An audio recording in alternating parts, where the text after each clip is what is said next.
Anda kembali di News Malam pemirsa. Razia penjual obat keras di kawasan Pasar Tanah Abang, Jakarta Pusat diwarnai aksi kabur-kaburan sejumlah pedagang.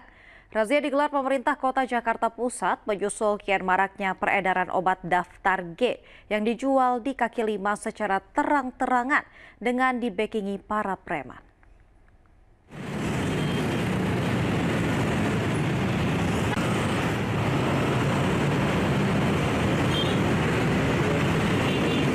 Sejumlah penjual obat keras kaki lima langsung berlari kencang ke atas jembatan penyeberangan orang ketika mengetahui adanya razia di tempat mereka berjualan di kawasan Blok G Pasar Tanah Abang, Jakarta Pusat.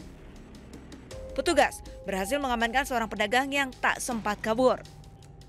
Dari tangan pria tersebut, petugas mendapatkan barang bukti 100 butir obat daftar G jenis tramadol. Razia sengaja digelar pemerintah kota Jakarta menyusul kian maraknya peredaran obat daftar G yang dijual kaki lima secara terang-terangan. Para pedagang bahkan berani menjajakan obat dagangannya tanpa resep dokter karena dibekingi preman. Obat ini tentunya memang dilarang dijual secara bebas. Ini harus dengan resep dokter dan juga dijual di apotek. Ya, jadi tidak mudah orang untuk mendapatkan obat-obat semacam ini karena punya dampak yang sangat berbahaya bagi orang-orang yang memang tidak selayaknya menggunakan obat tramadol ini. Meski tidak ditahan, namun sebagai sanksinya penjual obat tramadol dibawa ke panti sosial untuk menjalani sanksi tindak pidana ringan di pengadilan. Dari Jakarta, Rani Sanjaya, iNews melaporkan. Pemirsa, di Bandung, Jawa Barat, polisi gelar patroli dan razia di kawasan Ranca Ekek, Kabupaten Bandung, Jawa Barat untuk menekan aksi premanisme yang meresahkan masyarakat. Dipimpin Kapolresta Bandung, Kombes Pol Aldi Subartono, polisi gelar patroli dan razia preman di sepanjang jalur Ranca Ekek yang terdapat puluhan pabrik tekstil. Kegiatan di kawasan industri ini dilaksanakan atas arahan langsung Kapolri Jenderal Listio Sigit Prabowo. Para karyawan pabrik mengaku senang dan merasa lebih aman lantaran tindakan premanisme pemalakan kerap terjadi jelang gajian. Dengan adanya patroli, razia, dan pengaturan arus lalu lintas, tingkat kecelakaan dan kemacetan juga berkurang. Memberikan rasa aman kepada pelaku industri, juga kepada pelaku usaha, serta karyawan yang pulang malam hari. Dari siapa? Dari tindakan premanisme. Sehingga kami hari ini hadir bersama-sama dengan rekan-rekan dari TNI untuk memberikan rasa aman, memastikan ya karyawan, pelaku usaha, dan industri benar-benar aman. Ini merupakan tindakan preventif dan preventif. Kami hadir di lapangan untuk memberikan rasa aman. Sementara itu pemirsa, sesuai dengan arahan Presiden Republik Indonesia dan Kapolri Wakil Gubernur Jakarta, Rano Karno menyanggupi akan memberantas aksi premanisme. Mengingat luasnya wilayah Jakarta, Rano menyampaikan akan bekerja sama dengan Satpol PP. Oh, sekarang kan Pak Presiden juga sudah instruksikan, Kapolri sudah instruksikan harus lakukan pembenahan masalah premanisme ini. Satpol PP mau digerakin juga nggak Bang? Oh pasti. Aksi premanisme berkedok ormas yang marak akhir-akhir ini meresahkan masyarakat.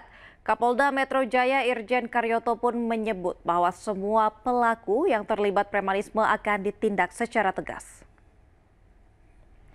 Menindaklanjuti keresahan masyarakat atas aksi premanisme mengatasnamakan ormas, Kapolda Metro Jaya Irjen Pol Karyoto menggelar apel siaga anti premanisme di lapangan Silang Monas, Jakarta.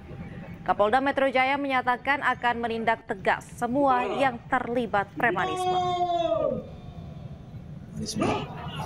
Ya, mudah-mudahan dengan kita sudah melakukan action ini tidak ada orang yang mencoba mencari panggung, kemudian mencoba membuat keonaran dengan atribut ormas. Kami siap menindak secara hukum bila mana memang sudah ada pelanggaran hukum secara nyata-nyata. Sementara itu pemirsa, Menteri Sekretaris Negara Prasetyo Hadi juga menyatakan Presiden Prabowo Subianto resah terhadap aksi premanisme yang mengatasnamakan ormas karena hal ini menciptakan iklim kurang kondusif di kalangan pengusaha.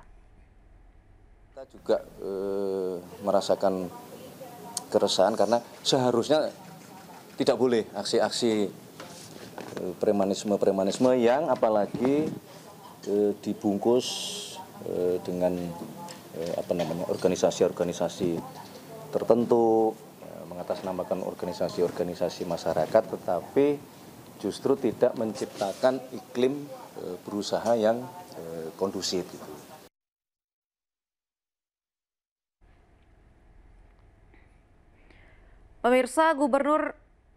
Pemirsa, sebuah kapal wisata yang membawa penumpang dari Pulau Tikus terbalik pada Minggu sore di perairan pantai Malabero. Sebanyak 7 orang tewas akibat insiden tersebut. Pemirsa, kecelakaan kapal wisatawan ini terjadi akibat cuaca buruk di perairan Malabero pada Minggu sekitar pukul 17 waktu Indonesia Barat. Kapal wisata Tiga Putra diduga kehilangan keseimbangan hingga akhirnya terbalik. 7 orang dilaporkan tewas dan petugas gabungan dari Basarnas dan relawan masih terus melakukan pencarian. Sementara penumpang lain dievakuasi dan dibawa ke Rumah Sakit Bayangkara dan RSUD Kota Bengkulu untuk mendapatkan perawatan intensif. Belum ada informasi pasti mengenai jumlah total penumpang yang berada di dalam kapal naas tersebut. Pihak berwenang masih berupaya mengumpulkan data dan melakukan pendataan terhadap para korban. Yang korban ini kembalikan ke keluarganya. Semua nanti proses pengembalian ambulan kita cukup dan kita juga biayai pemberangkatannya. Posisinya baik, ini tadi baru diberangkatkan yang dari Curug. Mudah-mudahan korban yang meninggal nggak bertambah lagi dan yang ini yang sakit, yang semua bisa diselamatkan di Rumah Sakit Bayangkara maupun di Rumah Sakit Kota. Ya, Pak, ini musibah. Ya pemirsa, seperti apa penanganan korban kapal wisata tenggelam? Sudah bergabung rekan Endro Dwi Rawan dari Posko Pantai Malabero, Bengkulu. Selamat malam Endro. Endro, seperti apa kondisi di sana dan penanganan korban kapal wisata tenggelam seperti apa saat ini? Telah membuka posko bagi para korban untuk keluarga bisa mendatangi lokasi ini. Sementara para korban sendiri sejauh ini sudah dibawa ke Rumah Sakit Bayangkara dan Rumah Sakit Kota Bengkulu. Sejauh ini sejumlah korban meninggal dunia telah dibawa pihak keluarga masing-masing. Demikian. Baik Endro, ada berapa jumlah korban baik yang meninggal maupun mungkin yang saat ini dirawat secara intensif? Dari laporan awal korban meninggal dunia ada 7 orang, sementara yang dirawat sejauh ini ada sekitar 58 orang. Baik Endro, lalu untuk kondisi di Posko Pantai Malabero saat ini seperti apa? Dan di sini masih ada pihak tim gabungan dari polisi seperti Basarnas dan BPBD, serta ada juga dari keluarga korban yang masih menunggu. Karena dari informasi yang ada masih ada sejumlah korban yang belum ditemukan hingga saat ini. Apakah Anda mengetahui informasi lebih lanjut berapa mungkin korban yang masih di tahap lakukan pencarian saat ini? Dari data yang kami dapat di lapangan, ada penumpang kapal tersebut berjumlah 98 orang. Ada sekitar 15 orang lagi belum ditemukan sejauh ini. Baik Endro, lalu saat ini upaya pencarian dilakukan seperti apa? Apakah Anda mengetahui informasinya? Masih ada tim dari Basarnas masih siaga dengan perahu karet. Namun karena malam hari pencarian dihentikan sementara.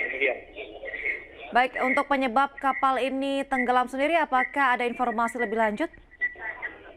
Sejauh ini belum ada rilis resmi dari Basarnas ataupun pihak terkait lainnya. Namun pada saat kejadian di lokasi ini cuaca sedang badai, cuaca angin kencang dan badai.